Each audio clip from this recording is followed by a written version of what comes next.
बिस्मिल्लाहिर्रहमानिर्रहीम अस्सलाम वालेकुम। आज का जो हमारा टॉपिक ऑफ डिस्कशन है वो है राइबोसोम्स। और इस वीडियो में हम राइबोसोम के स्ट्रक्चर, फंक्शंस और टाइप्स के बारे में बात करेंगे। और वीडियो के एंड में हम ईटा के हवाले से कुछ इंपॉर्टेंट एमसीक्यूज़ को एक्सप्लेन करेंगे, तो वीडियो को एंड तक ज़रूर देखिए। चलिए स्टार्ट करते हैं। सबसे पहले राइबोसोम्स क्या हैं? Ribosomes are small complexes of RNA and proteins found in the cytoplasm of all cells and are involved in protein synthesis। यानी राइबोसोम्स छोटे छोटे पार्टिकल्स होते हैं, कम्प्लेक्सेस होते हैं राइबोसोमल आरएनए और प्रोटीन्स के। जो आरएनए राइबोसोम्स में पाया जाता है उसको राइबोसोमल आरएनए कहते हैं। ठीक है, तो ये प्रोटीन सिंथेटिक फैक्ट्रीज होती हैं, और सेल के जो प्रोटीन फैक्ट्रीज होती हैं उनको राइबोसोम्स कहते हैं। अब राइबोसोम का जो साइज़ है वो है 20 नैनोमीटर, और ये प्रोकैरियोट्स यूकैरियोट्स दोनों में पाए जाते हैं। इनको सबसे पहले पैलेट ने 1955 में स्टडी किया था, और इनको राइबोन्यूक्लियोप्रोटीन पार्टिकल्स भी कहते हैं। राइबोसोम्स को राइबोन्यूक्लियोप्रोटीन पार्टिकल्स कहते हैं। राइबोन्यूक्लियोप्रोटीन पार्टिकल्स इसलिए कहते हैं क्योंकि ये राइबोन्यूक्लिक एसिड और प्रोटीन से बनते हैं। यूकैरियोटिक राइबोसोम्स में आरएनए और प्रोटीन्स ऑलमोस्ट इक्वल अमाउंट में पाए जाते हैं, यानी 50% ribosomal RNA and almost 50% proteins. जो प्रोकैरियोटिक राइबोसोम होते हैं उसमें प्रोटीन्स का जो रेशो होता है वो 40% होता है, और राइबोसोमल आरएनए राउंड अबाउट 60% होता है। राइबोसोम्स सेल में कहाँ पे सिंथेसाइज होते हैं, कहाँ बनते हैं? राइबोसोम्स न्यूक्लियस के न्यूक्लियोलस पार्ट में सिंथेसाइज होते हैं। न्यूक्लियस का जो डार्कली स्टैंड रीजन होता है जिसको न्यूक्लियोलस कहते हैं, वहाँ पे सिंथेसाइज होते हैं राइबोसोम्स। और ये जनरली बहुत ज़्यादा अमाउंट में पाए जाते हैं सेल्स के अंदर। यानी एक सेल अगर प्रोटीन सिंथेसिस में ज़्यादा एक्टिव है तो उसमें नॉर्मली राइबोसोम्स का जो नंबर है वो ज़्यादा होता है। अगर प्रोटीन सिंथेसिस में एक सेल लेस एक्टिव है तो वहाँ पे राइबोसोम्स का अमाउंट कम होगा। फॉर एग्जांपल, अगर हम एक एक्टिवली रिप्लिकेटिंग मेमेलियन सेल की बात करें तो उसमें 10 मिलियंस तक राइबोसोम्स होते हैं। इकोलाई सेल की अगर हम बात करें तो उसमें 15,000 तक राइबोसोम होते हैं। अब राइबोसोम के स्ट्रक्चर के बारे में बात करते हैं। तो राइबोसोम का जो स्ट्रक्चर है वो प्रोकैरियोट्स यूकैरियोट्स दोनों में सेम होता है, फंक्शन भी सेम होता है, लेकिन साइज में थोड़ा डिफरेंस होता है। जो सब यूनिट्स होते हैं राइबोसोम्स के दो सब यूनिट्स होते हैं। एक होता है लार्जर सब यूनिट और दूसरा होता है स्मॉलर सब यूनिट, यानी एक लार्ज सब यूनिट, दूसरा स्मॉल सब यूनिट। यूकैरियोटिक राइबोसोम को एटीएस राइबोसोम कहते हैं, यानी इसका साइज एटीएस होता है, और दो सब यूनिट से बनता है। स्मॉल सब यूनिट जो 40s होता है, और लार्जर सब यूनिट जो है वो 60s का होता है।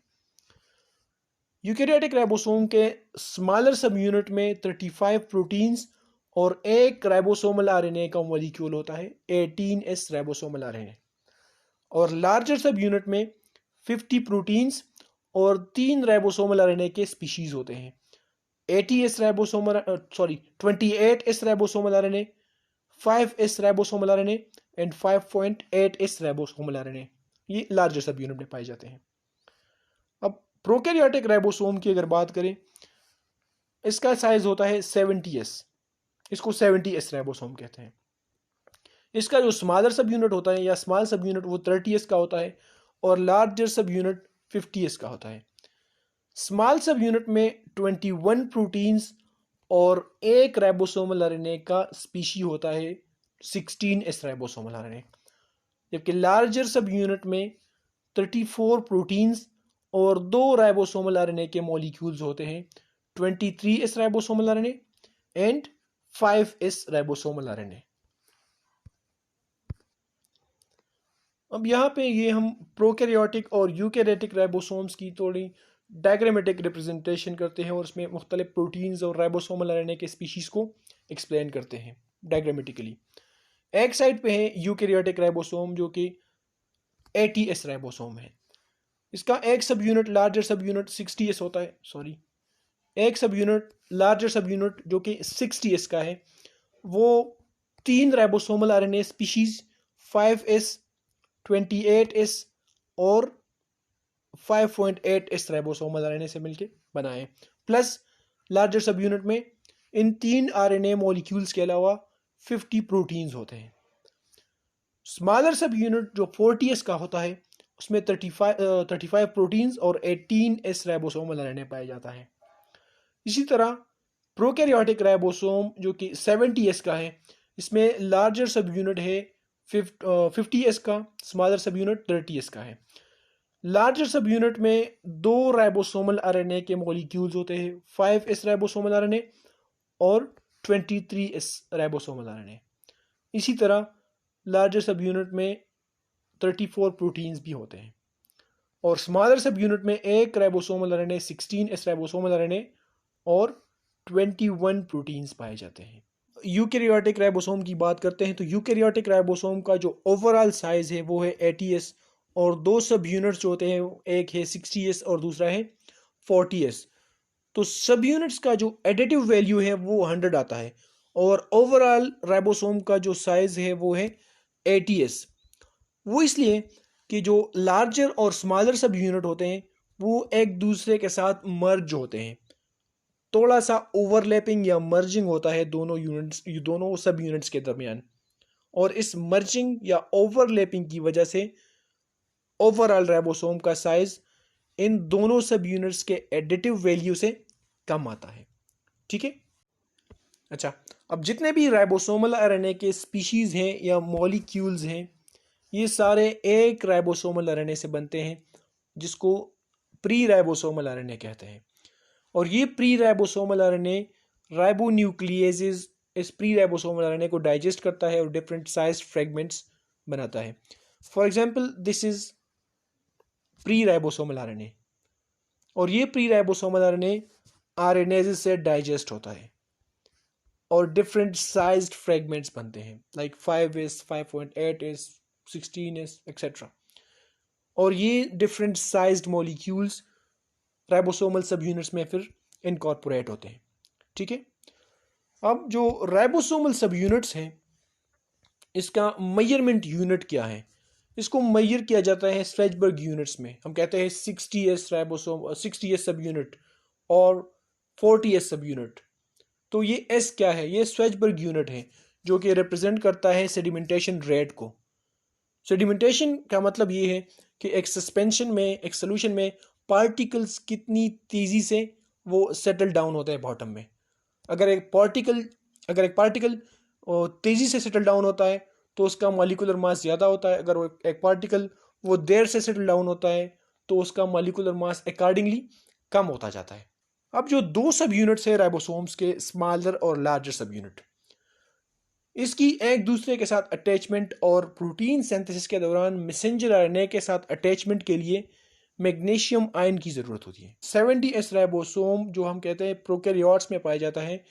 प्रोकैरियोट्स के अलावा ये माइटोकॉन्ड्रिया और क्लोरोप्लास्ट में भी पाया जाता है 70s राइबोसोम, जो कि इस बात का एविडेंस है कि माइटोकॉन्ड्रिया और क्लोरोप्लास्ट जो है ये कभी प्रोकैरियोटिक सेल हुआ करते थे। अच्छा, अब बात करते हैं राइबोसोम्स के लोकेशन के बारे में। सेल के अंदर राइबोसोम्स किस किस लोकेशंस पे पाए जाते हैं? प्रोकैरियोटिक सेल में तो राइबोसोम्स साइटोप्लाज्म के अंदर डिस्पर्स्ड होते हैं क्योंकि मेम्ब्रेन बाउंडेड ऑर्गेनेल्स तो होते नहीं प्रोकैरियोटिक सेल्स में। यूकैरियोटिक सेल्स की अगर हम बात करें तो राइबोसोम्स या तो फ्रीली डिस्पर्स्ड होंगे साइटोसोल में या ये एंडोप्लाज्मिक रेटिकुलम के साथ अटैच होते हैं और उन एंडोप्लाज्मिक रेटिकुलम को रफ एंडोप्लाज्मिक रेटिकुलम कहते हैं। ठीक है। अब रफ एंडोप्लाज्मिक रेटिकुलम के साथ जो राइबोसोम्स अटैच होते हैं वो कौन से प्रोटीन्स बनाता है? वो राइबोसोम्स जो रफ एंडोप्लाज्मिक रेटिकुलम के साथ अटैच होते हैं वो या तो एक्सपोर्ट के लिए प्रोटीन्स बनाता है, यानी वो प्रोटीन्स सेल से बाहर किसी दूसरे सेल में एक्सपोर्ट होंगे, या वो प्रोटीन्स बनाता है जिसने plasma membrane, endoplasmic reticulum membrane या गोल्जी मेम्ब्रेन का पार्ट बनना है।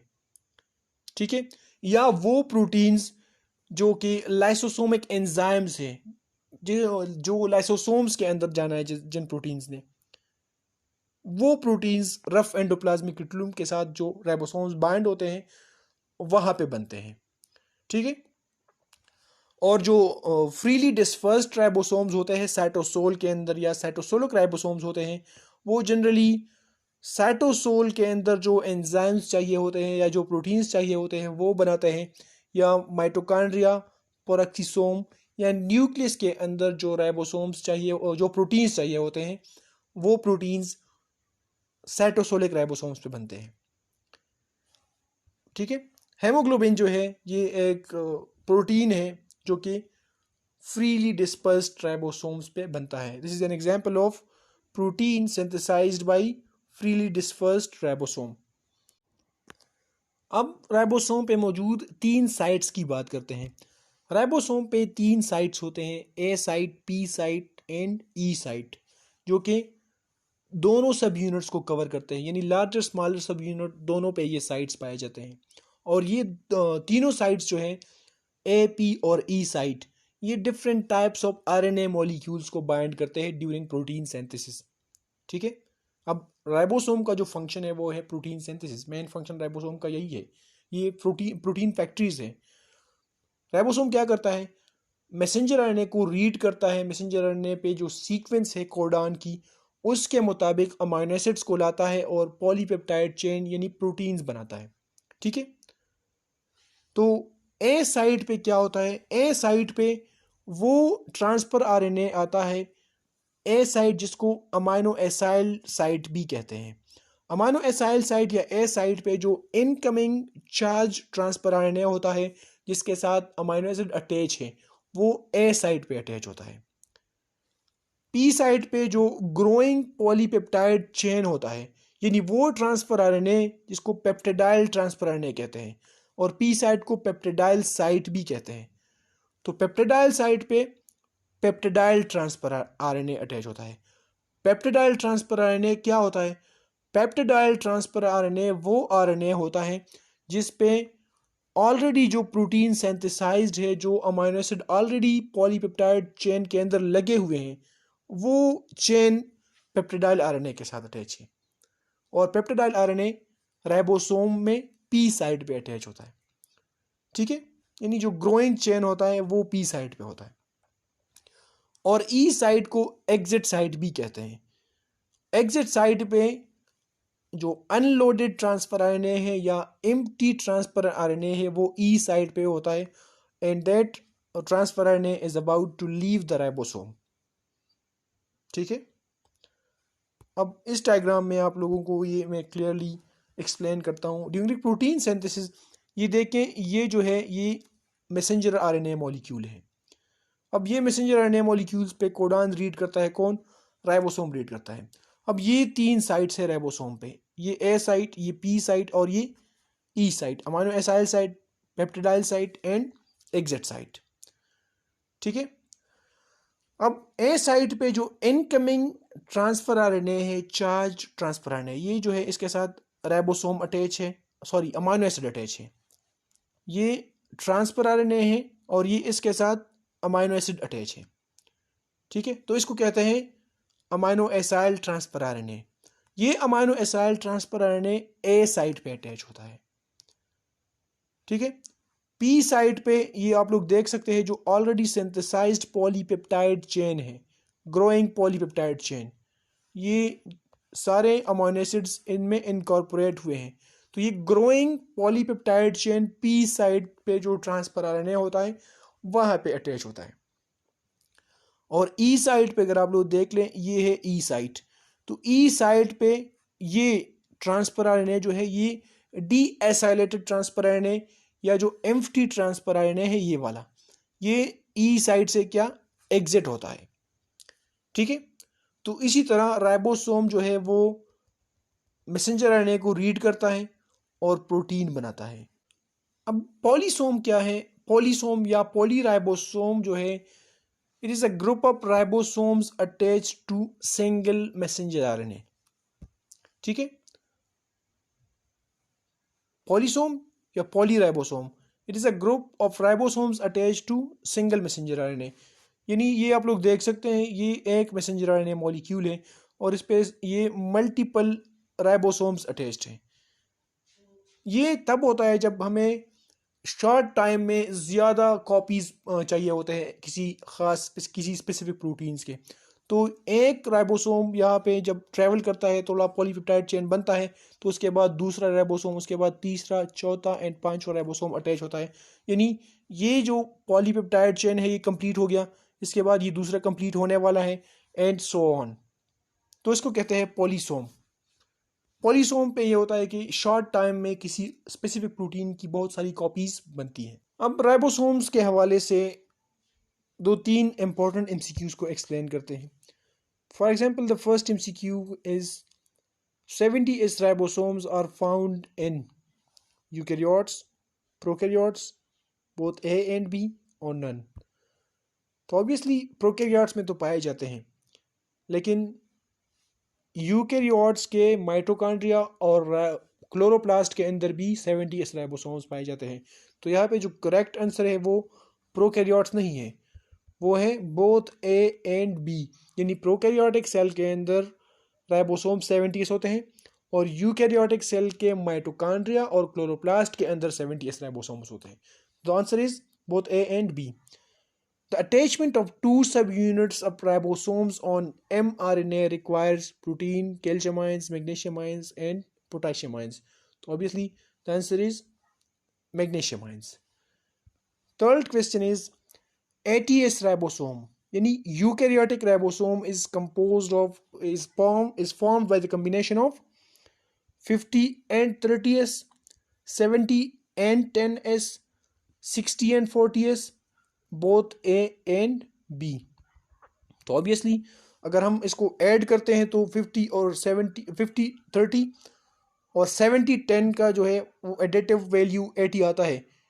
लेकिन हमने पहले ही जिक्र किया कि इसको हम ऐड नहीं करते। यूकैरियोटिक राइबोसोम्स के जो सब यूनिट्स है वो हैं 60 एंड 40S। ठीक है। So this was all about ribosomes. इंशाल्लाह मिलते हैं अगले वीडियो में, तब तक के लिए अल्लाह हाफिज़।